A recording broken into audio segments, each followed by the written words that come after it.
Hi everyone, today we'll be making salted eggs. These are the eggs I got from Costco. What you need to do is just rinse it and dry it. Once it's dry, place it into a jar.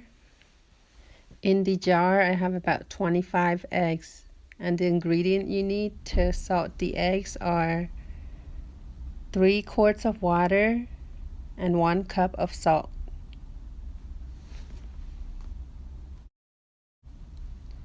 Start by placing the water into the pot and let it boil.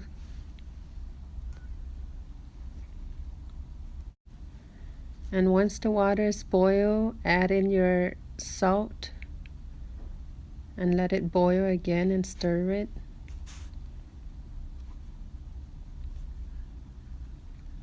Then turn the heat off and let it cool down until it's completely cool before you pour it onto the eggs.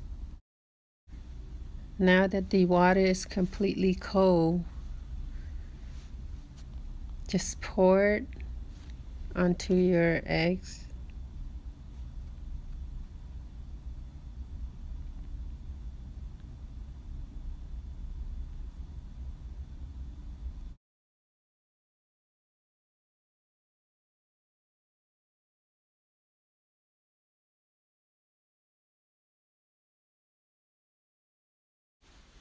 Make sure you fill the water all the way to the top. Cover it with the plastic wrap and put the cap on and store it for about 6 weeks. It should be good to eat. Enjoy!